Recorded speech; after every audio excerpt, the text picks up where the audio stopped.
Hello everyone, welcome back to Mind Over Matter. This is Tuljaram and today for a part 2 of our series Arduino for Beginners in Tinkercad.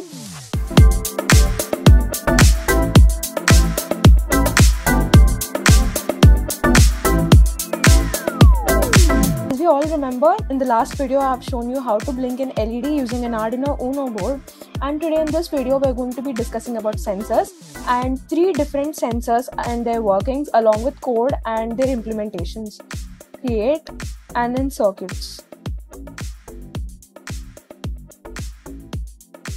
So before starting this, I want to tell you what exactly sensors are. So sensors are electronic devices that detect the changes in the environment and send the data to the Arduino board or a microcontroller. So today, the first sensor that we're going to be starting is using a temperature sensor. So for that, I'm taking my Arduino Uno R3 board and placing it. And then the second one is TMP36 sensor. So here's the sensor, dragging it and dropping it. Now let's make the connections.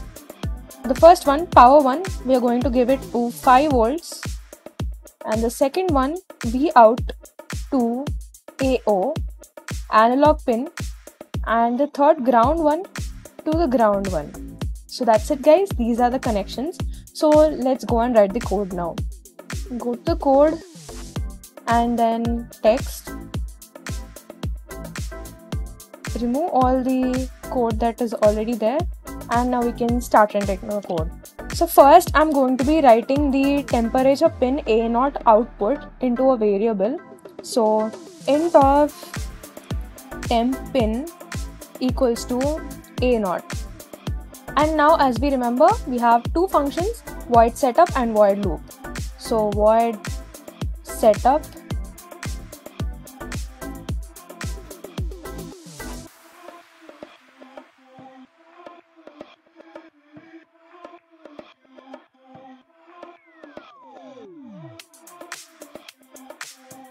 and I'm starting writing the code.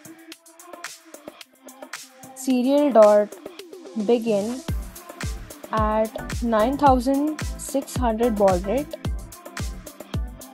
and let's close it. So this is the void setup, and next void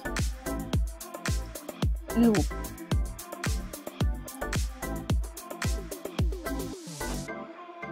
Int reading equals to analog read of temperature pin. So this will basically read the temperature analog output from that pin.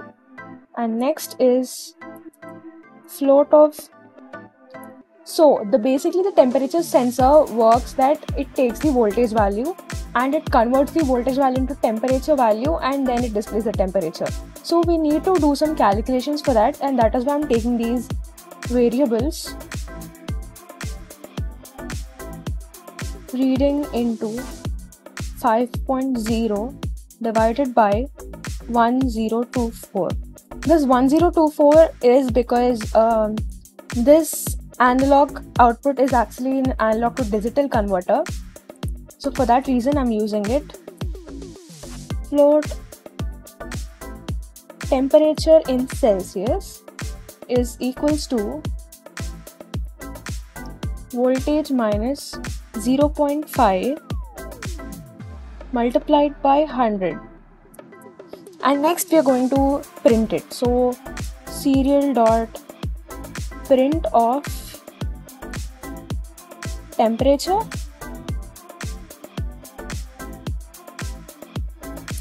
and then we are printing the value. So serial dot print of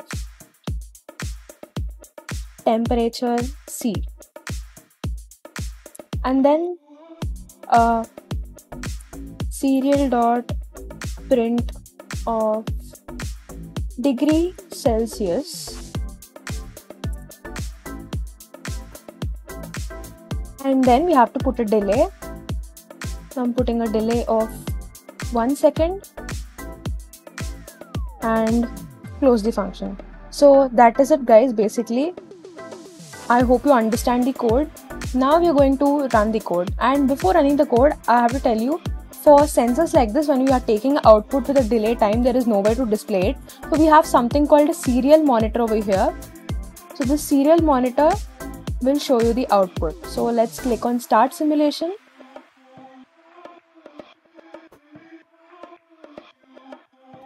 Here we go. And here we are getting the output like this. So I'm stopping the simulation and showing you. I'm putting print ln here because the output needs to come in a line way. So I'm starting it again. So now you can see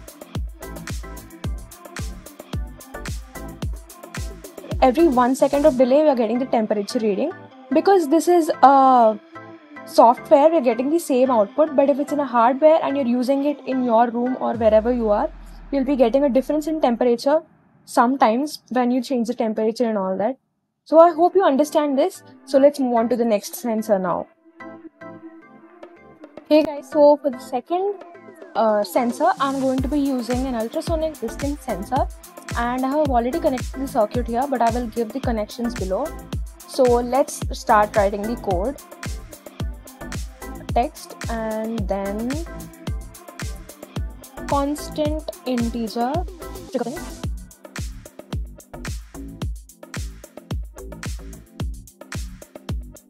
right setup, serial of begin 9600, and pin mode trigger pin output, and then pin mode echo pin is input.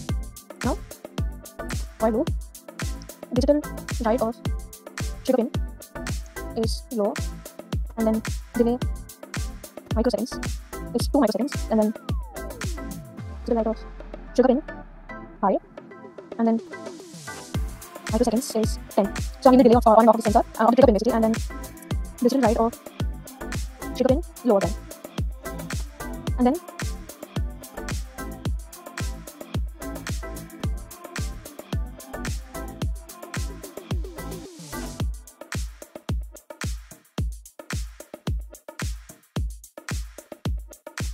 I'm writing the print statements.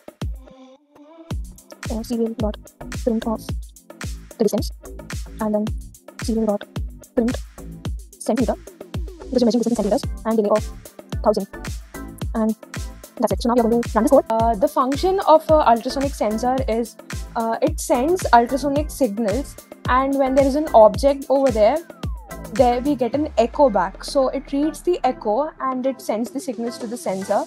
So let's simulate it.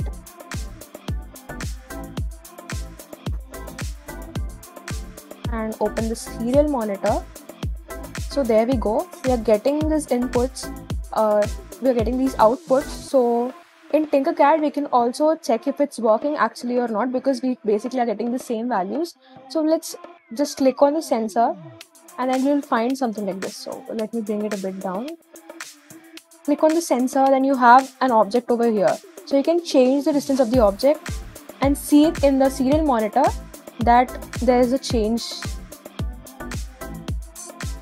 This is basically the range, and we can move it anywhere in the range. So you can see it now. You can see the values changing. So this is ultrasonic distance sensor, guys, and let's move on to the next sensor. So guys, the next sensor is an LDR, which is a photoresistor or a light detection resistor. So I have already made the connections, and I'll be mentioning the connections below, and I've also written the code.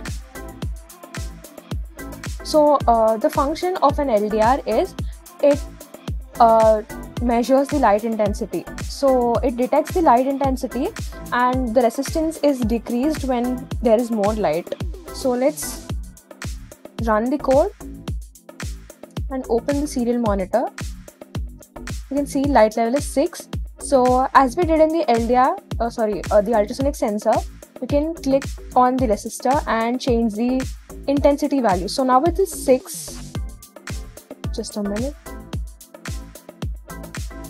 Now you can see the value changing. See?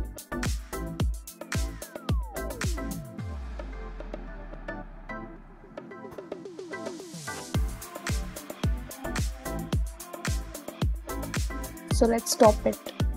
So guys, in this way we can learn the working of many more different sensors and other components, and if we keep doing this, I'm sure that there will be too many videos, and we can't even finish the series in a few videos. So in the next video, I promise we are going to be starting a project. I won't reveal anything, but yes, we are going to start a project. So if you are really interested in this, go ahead, make a free Tinkercad account for yourself and start doing stuff like this. Just explore and connect a few things, write a few codes, and learn how it exactly works. So it will be helpful when we start with a project. Thank you so much. And if you liked this video, please make sure to like, share, and subscribe. Please share it to all your friends who are interested in learning this. And don't forget to support. Bye.